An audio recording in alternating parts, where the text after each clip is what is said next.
Hello everyone, आज अपन राजस्थान में 1857 की क्रांति के बारे में अध्ययन करेंगे। तो जो राजस्थान में स्वतंत्रता संग्राम है उसके बारे में आज अपन पढ़ेंगे। अंग्रेज़ों ने दिल्ली में 1818 ईस्वी में के लगभग राजपूताना रेजिडेंसी की स्थापना की। उसके बाद 1832 में जीजी governor general Lord William Bentinck ने राजपूताना रेजिडेंसी का कार्यालय अजमेर स्थापित किया। रेजिडेंसी के लिए बेंटिक ने एजेंट टू गवर्नर जनरल यानी शॉर्ट में अपन इसको एजीजी बोल सकते हैं का पद सृजित किया। राजस्थान के प्रथम एजीजी मिस्टर लोकेट नियुक्त किए गए। एजीजी का ग्रीष्मकालीन जो कार्यालय है वो 1845 ईस्वी में माउंट आबू रखा गया। 1857 की क्रांति के समय भारत के जो जीजी मतलब गवर्नर जनरल वो लॉर्ड कैनिंग तथा राजस्थान के AGG agent to governor general Patrick Lawrence थे। अंग्रेज़ों ने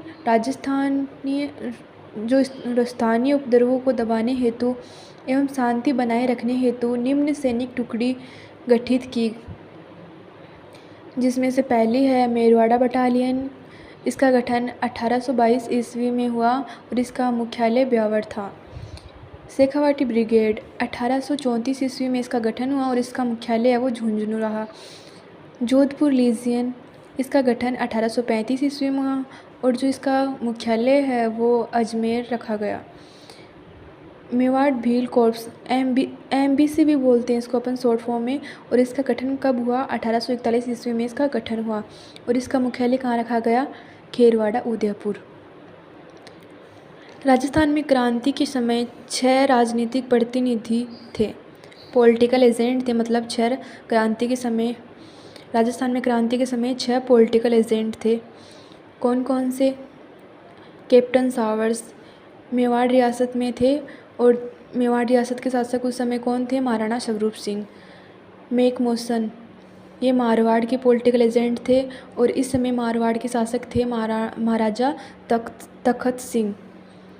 मेजर बर्टन, ये कोटा के पीए थे और इस समय कोटा का जो शासक था वो कौन था? Maharao Ram Singh second. Major Eden, ये जयपुर के पॉलिटिकल एजेंट थे और इस समय जयपुर का शासक कौन था? महाराजा सवाई राम सिंह सेकंड। मॉरिसन भरतपुर के पॉलिटिकल एजेंट थे और इस समय जो भरतपुर है उसके शासक कौन थे? महाराजा जसवंत सिंह। और जो छठे पॉलिटिकल एजेंट है वो जेडी होल है और ये कहाँ के पॉलिटिकल एजेंट थे? सिरोही के, और इस समय सिरोही का शासक कौन था? महाराजा शिव सिंह। तो आपसे कोई पूछे कि भाई क्रांति के समय राजस्थान में कितने पॉलिटिकल एजेंट थे, तो आप क्या बताओगे? क्रांति के समय राजस्थान में 6 पॉलिटिकल एजेंट थे। और जो ऐसे पूछ ले कि मेवाड़ का पॉलिटिकल एजेंट कौन था, तो क्या होगा? Captain showers. और जो मेवाड़ का शासक है वो कौन था? महाराणा स्वरूप सिंह। मैकमोसन कहाँ के पॉलिटिकल एजेंट थे, तो आप बताओगे मारवाड़ के, और मारवाड़ का शासक कौन था उस समय? महाराजा तखत सिंह। मेजर बर्टन कहाँ के पॉलिटिकल एजेंट थे? कोटा के, और उस समय कोटा का शासक कौन था? महाराव राम सिंह सेकंड। एक बात याद रखना, जो जयपुर के महाराजा थे क्रांति के समय वो तो थे महाराजा सवाई राम सिंह सेकंड, और जो कोटा के शासक थे वो थे महाराव राम सिंह सेकंड। मतलब जो कोटा का पूछे तो आपको महाराव याद रखना है, महाराव राम सिंह, और जब आपको जयपुर का शासक पूछे तो कौन याद रखना है? महाराजा सवाई राम सिंह सेकंड। ठीक है, तो जयपुर का पॉलिटिकल एजेंट कौन था? मेजर ईडन, और यहाँ का शासक कौन था? महाराजा सवाई राम सिंह सेकंड। मॉरिसन कहाँ के पॉलिटिकल एजेंट थे? भरतपुर के, और भरतपुर का शासक कौन था उस समय? महाराजा जसवंत सिंह। सिरोही के पॉलिटिकल एजेंट कौन थे? जेडी होल, और उस समय सिरोही है उसका शासक कौन था? महाराजा शिव सिंह। तो अपना जो नेक्स्ट है वो है कि राजस्थान में क्रांति के समय कितनी सैनिक छावनियाँ थी। तो राजस्थान में क्रांति के समय 6 सैनिक छावनियाँ थी जो निम्न है।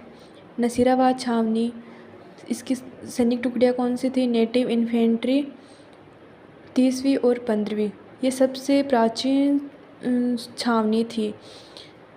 और ब्यावर छावनी, इसकी टुकड़ी कौन सी थी? मेरवाड़ा बटालियन।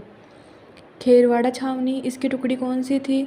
मेवाड़ भील कॉर्प्स। यानी ये जो मेरवाड़ा बटालियन और मेवाड़ भील कॉर्प्स है, इन दोनों में विद्रोह नहीं हुआ। 1857 का विद्रोह इन दोनों छावनियों में नहीं हुआ। एरिनपुरा छावनी की सैनिक टुकड़ी कौन सी थी? जोधपुर लीजियन। इसमें सर्वाधिक संघर्ष हुआ। नीमच छावनी की सैनिक टुकड़ी कौन सी थी? कोटा बटालियन। ये मेवाड़ के नियंत्रण में थी। देवली छावनी, कोटा कॉन्टिनेंट, इसकी सैनिक टुकड़ी थी और ये सबसे छोटी सैनिक टुकड़ी थी या सैनिक छावनी थी। इन सभी छावनियों में जो सैनिक हैं वो भारतीय थे। तो आज अपन इतना ही डिस्कस करेंगे। इसके बाद कल से अपन राजस्थान में कौन कौन से स्थान पर 1857 का विद्रोह हुआ और सर्वप्रथम कहाँ हुआ, कौन कौन शासक थे और जो क्रांतिकारी कौन कौन थे, इनके बारे में अपन कल डिस्कस करेंगे। धन्यवाद।